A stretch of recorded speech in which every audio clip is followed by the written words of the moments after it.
of the Jurassic Park movies is the weather. It's a word that attracts the characters on the island in the first film. And you're probably wondering, listen, how do you make it rain like that here in sunny Southern California? I'm going to give you guys a little demonstration and show you how it's done. We use sound effects for the thunder and strobe lights for the lightning. And if you guys notice the telephone poles scattered around the set, this got some sprinklers that can make it rain. And those are just normal sprinklers and couple drops of water. The only thing that makes Baby Rain special is that we have to light it from behind so that it shows up on camera.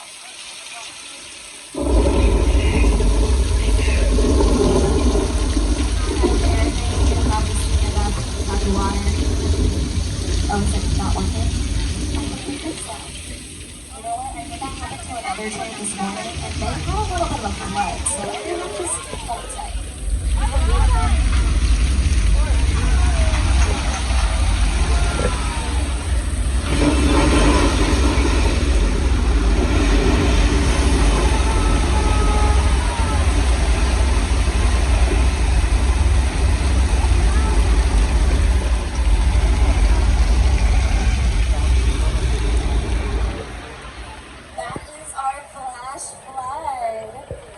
One of the oldest attractions we have here on our lot.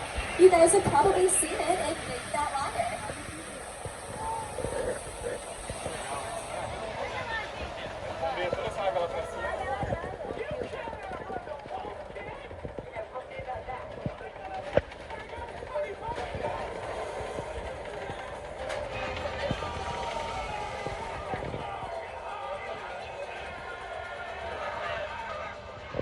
That clip stars Frankie Muniz, Amanda Bynes, Paul Giamatti, and Paul Giamatti's stunt double. You know who did not use a stunt double when filming with our flash flood? Lady Gaga. That is where she filmed the music video for her song Judas. Lady herself stood in the middle of those rushing waters in heels.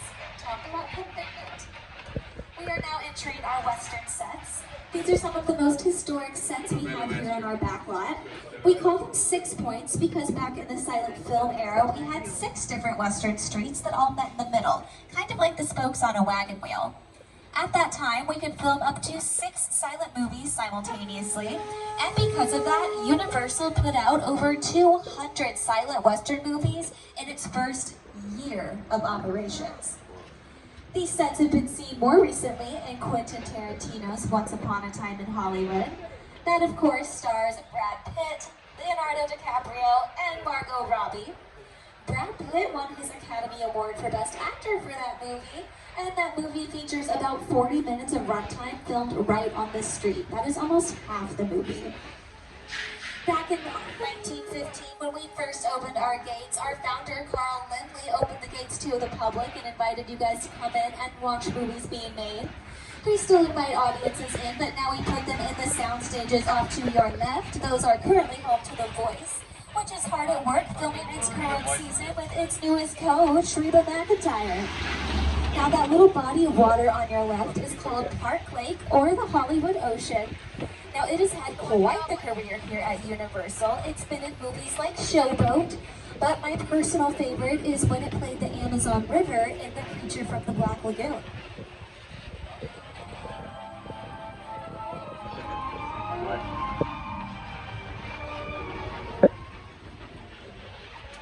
The Hollywood Ocean has also been featured in TV shows like Desperate Housewives and The Good Place.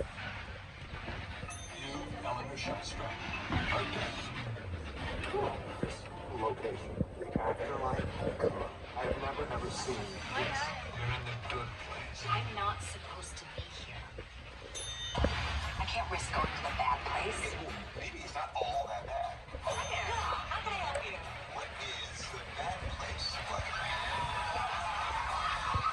Well, it doesn't sound awesome.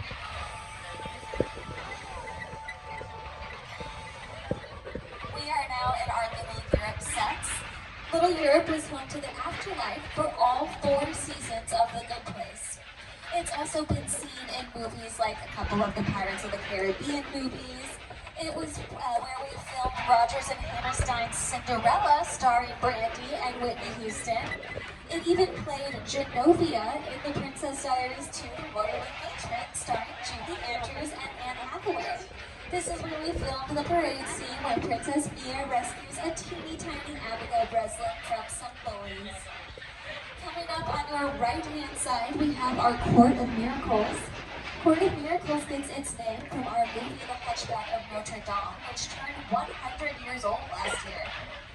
Now, Court of Miracles gets its name because that is where the beggars in that movie go to be relieved of their ailments.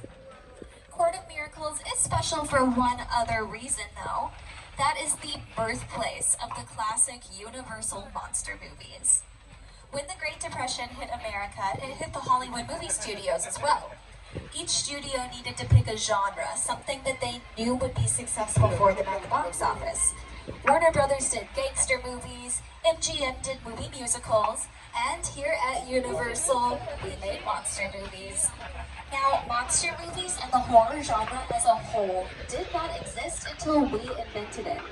We filmed classics like Wolfman, Dracula, Frankenstein, Bride of Frankenstein, The Invisible Man, The Mummy, The Thing, and many more right in our little Europe sets.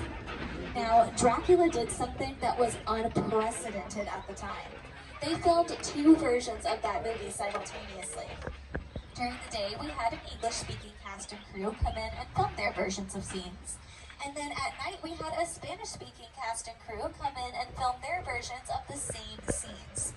The Spanish version is widely considered to be the superior version, at least partly because they got to see mistakes being made during the day and say, you know what, we could do better. And they did.